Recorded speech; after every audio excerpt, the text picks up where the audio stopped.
del equipo jurídico de la CGT, abogado de la Federación de Camioneros y distintas organizaciones sindicales. Además es docente de la materia de Derecho del Trabajo en la Facultad de Derecho de la UBA. Sus 5 minutos, Moyano. Bueno, buenas tardes a todos. Bueno, en primer término, y habiendo leído todos los proyectos, me parece importante ubicar el marco histórico del modelo sindical argentino, en el cual algunos de los proyectos reconocen que sí que es herencia del peronismo, lo cual es verdad, ¿no? Es en el año 45, a través del decreto 23.852, que surge el modelo de personería gremial. Lo que no es cierto es que este modelo sea herencia del corporativismo italiano, como también se trató de deslizar. Pero más allá de ello y de todos los vaivenes que hubieron en nuestra historia, y que principalmente los gobiernos de facto atacaron el modelo sindical argentino, lo importante en este momento y en virtud de los proyectos que se están discutiendo es remarcar que la actual ley que consagra nuestro modelo, la 23.551, fue producto del consenso de las distintas fuerzas políticas que en el año 88 lo sancionaron, no solamente con la participación del peronismo, sino de todas las fuerzas, salvo la UCD en ese momento, incluso con una defensa muy acérrima de un diputado, Solari Irigoyen, radical. Y esto fue con posterioridad a la ley Mucci, que mucho se ha invocado y mucho se invoca en los proyectos para justificar algunas de las propuestas legislativas que se están debatiendo. Bueno, yendo de lleno a los proyectos, me parece importante señalar lo único relevante, ¿no? Que las leyes tienen que estar de acuerdo con la Constitución Nacional. Y en esa idea, creo que la gran mayoría de estos proyectos no se ajustan al sistema constitucional argentino. Ni el artículo 14 bis de la Constitución, que habla de la organización sindical libre y democrática, ni al convenio 98, ni al 151, ni al 154, ni a la Convención Americana sobre Derechos Humanos y muy puntualmente y particularmente al convenio 87 de la OIT, el convenio de libertad sindical que aborda en específico la materia que están tratando de modificar los distintos proyectos. Este convenio tiene jerarquía constitucional a través del artículo 75, inciso 22 de la Constitución, que le da esa jerarquía a distintos instrumentos internacionales. 2 de ellos remiten en forma expresa al convenio 87 de la OIT. Y el convenio 87 de la OIT tiene un artículo que particularmente sirve como defensa contra propuestas inconstitucionales del tenor de las que se están tratando. El artículo 3 del convenio 87 refuerza el principio de la autonomía sindical. El principio de la autonomía sindical que dice que las organizaciones sindicales redactan sus propios estatutos y que eligen libremente a sus representantes. Un artículo 3 que habla de que las organizaciones sindicales son las que tienen la libertad de organizar sus actividades y su administración. Y un artículo 3 que dice que los sindicatos y también los empleadores, porque también regula la actividad de los empleadores, son quienes pueden formular su programa de acción. Léase el derecho de huelga entre todas las acciones sindicales. Seguidamente, este artículo 3, tan importante para todo lo que se está discutiendo hoy, dice que las autoridades públicas, léase también el Congreso de la Nación, tienen que abstenerse de intervenir en el ejercicio de estos derechos, sin limitarlos ni entorpecerlos, que es algo más leve, bueno, que hay un proyecto de bloqueo que habla también del entorpecimiento, ¿no? Es decir, es muy claro el principio constitucional que está en juego a través del tratamiento de todos estos proyectos. Y además de eso no termina, sino que los órganos de control de la OIT, la Comisión de Expertos y el Comité de Libertad Sindical son los intérpretes auténticos, dicho por la Corte Suprema, del Convenio 87 de Libertad Sindical. Es decir, son mucho más que relevantes las opiniones que tienen estos órganos de contralor porque nos dan la pauta de interpretación última de lo que es el convenio de libertad sindical y que claramente y a grandes rasgos en todas las cuestiones que se están tratando es vulnerado. Por ejemplo, cuando se pretende hablar de democracia sindical con una interpretación que no están reclamando los trabajadores, sino que vienen de otros sectores, ¿no?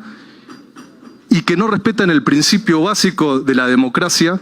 Acá, bueno, lo tengo al doctor Etala, que es del sector empleador, pero que la define, ¿no?, como el respeto de la voluntad mayoritaria de los trabajadores.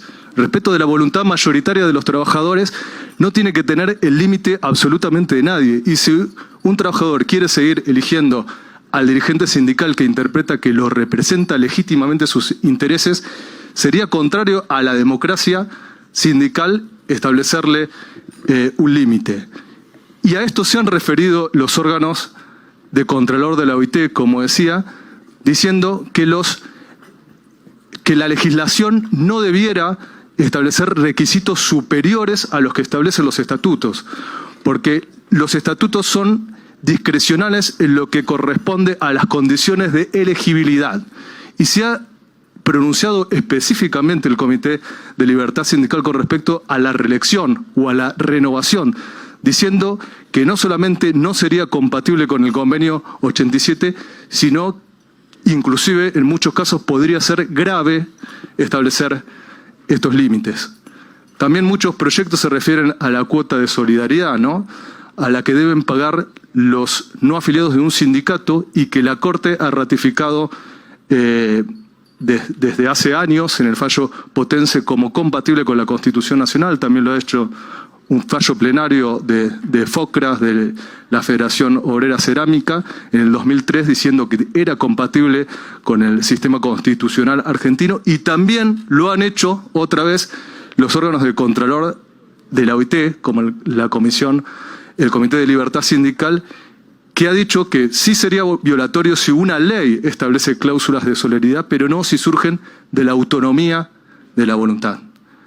Mismo principio que también se aplica a las contribuciones de los empleadores y que tiene que ver con el financiamiento de las organizaciones sindicales para todos los intereses que defienden, no solamente la defensa de los intereses, sino de todas las condiciones de vida de los trabajadores, y que incluso podría perjudicar a los empleadores que también están contemplados por el convenio 87 y que muchas veces algunas cláusulas son compartidas para el financiamiento de ambos sujetos de la negociación colectiva. Otro de los proyectos que afecta gravemente y que viola nuestra Constitución es uno autodenominado como bloqueo de empresas. Lógicamente que el bloqueo de una empresa es algo que sería contrario a la Constitución y que ya actualmente está penado por el derecho penal y también por el derecho civil. Acá el problema no es ese, sino es la creación específica de un nuevo tipo penal que está claramente direccionado a afectar y a interpretar qué es el ejercicio legítimo del derecho de huelga. Y para eso, ¿qué hace el proyecto? Define bloqueo. Define bloqueo como el impedimento al acceso a un comercio, un establecimiento o una industria, pero aparte le agrega entorpecer o estorbar. ¿Qué es entorpecer o estorbar? ¿Estorbar qué es? En alguna de las excepciones de la Real Academia puede ser molestar. O sea, la presencia de trabajadores identificados, incluso tocando el bombo, porque eso no es inconstitucional, podría ser identificado como un bloqueo.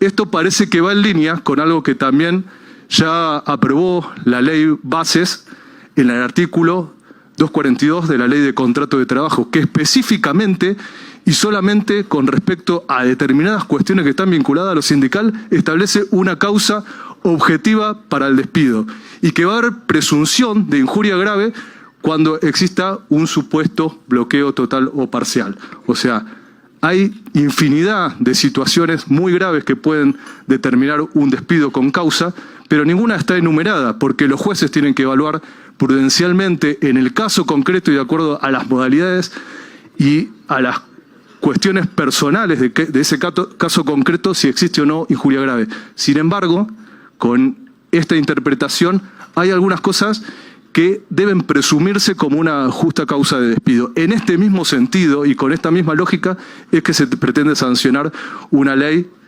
de bloqueo de empresas, que aparte pretende extender la responsabilidad a dirigentes sindicales se encuentren o no se encuentren en el lugar del bloqueo, entre comillas, supuesto bloqueo que se estuviera ejerciendo.